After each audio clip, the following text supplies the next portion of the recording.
युद्ध की विभीषिका का यही दारुण परिणाम होता है। तो क्या लंकेश हथियार डालकर युद्ध विराम की घोषणा करने के लिए तैयार हो रहे हैं? लंकेश की गतिविधि की सूचना का साधन तो विभीषण जी के गुप्तचर ही है। विभीषण जी ही बता सकते हैं कि लंकेश का अगला कदम क्या है। अनल को गुप्त रूप से अंदर अवश्य भेजा है। अतिकाय की माता पुत्र शोक में विक्षिप्त सी हो रही है। इसके अतिरिक्त और कोई समाचार नहीं।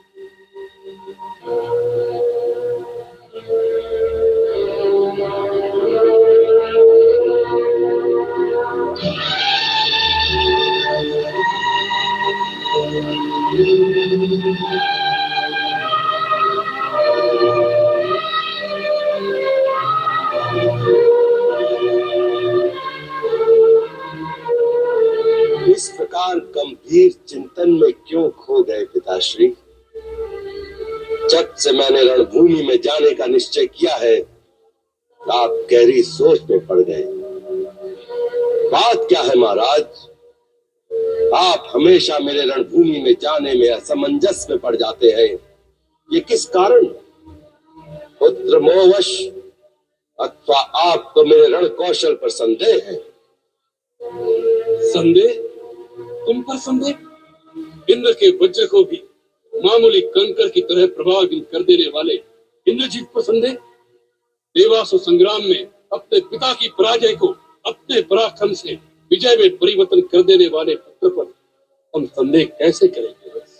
तो फिर अभी तक आपने मुझे कूच करने का आदेश क्यों नहीं दिया महाराज? इंद्रजीत, तुम लंका की सबसे सुदृढ़ प्राचीर हो। लंका के गढ़ की नींव तुम्हारे ही आधार पर टिकी हुई है। अंत तक तुम्हारी सुरक्षा करना आवश्यक है। आदि देव तुम्हारी रक्षा करे। यदि तुम्हें कुछ हो गया बेटे, तो लंका अनाथ हो जाएगी। अनाथ? आप कह रहे थे लंका कैसे अनाथ हो सकती है पिताश्री, परंतु मेरे रहते यदि लंकेश्वर का मान भंग हुआ, लंका नाथ की प्रतिष्ठा की जगह रक्षा न हो पाई, तो मेरे जैसी प्राचीर का गढ़ के ऐसे पदकोटे का क्या लाभ? लाभ और हानि का हिसाब हम तुम्हें कैसे समझाएं बस? अनमोल से अनमोल रतन भी अपना मोल आप नहीं जानते। आज केवल लंकेश्वर की ही नहीं, पूरी लंका की प्रतिष्ठा दांव पर लगी है। सारी असुर जाति की आन का सवाल है, और उसे बचाने के लिए आप और मैं केवल दो ही बचे हैं, और हम दोनों में से किसी एक को जाना। तो हाथ में युद्ध की पताका लेकर सबसे पहले तुम्हारा पिता जाएगा। क्यों? क्योंकि तुम लंका का भविष्य हो मेरे लाल, और भविष्य की रक्षा करना वर्तमान का धर्म है। ये पिता का मोह बोल रहा है, परंतु पुत्र का धर्म उसकी आज्ञा नहीं देता।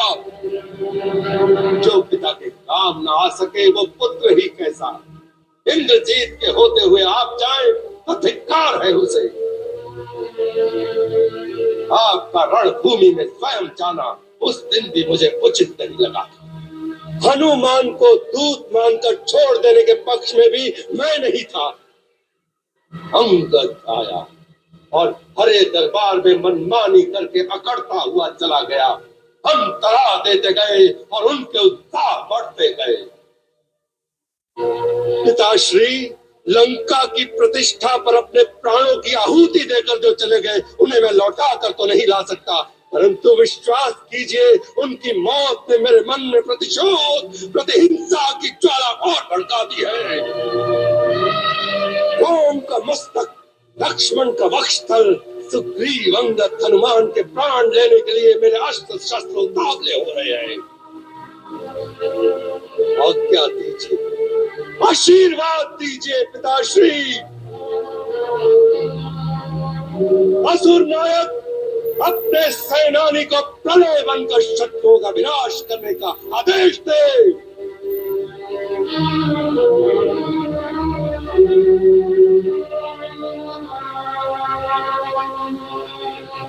आप क्या सोच रहे हैं? हम सोच रहे हैं इंद्रजीत कि पाताल में भैया अहिरावण ने हमें आश्वासन दिया था कि जब भी आवश्यकता होगी वो हमारी सहायता के लिए आएंगे। वो माया रत्ने में हम लोगों से भी आगे है, उन्हें क्यों न बुला लिया जाए? अपने पुत्र के होते हुए आप दूसरे लोग से भाई को अपनी सहायता के लिए बुलाएंगे तो इंद्रजीत लंका की प्रजा के सामने सर उठाकर कैसे चलेगा? श्री, आपके मन में दुर्बलता एक छोटा सा छिद्र कर रही है, उससे सावधान रहें। जीत के लिए पूर्ण मनोबल आवश्यक है। इंद्रजीत पे विश्वास करें, मैं युद्ध का चित्र ही बदल दूंगा। आप मुझे आज्ञा और आशीर्वाद दोनों दें श्री।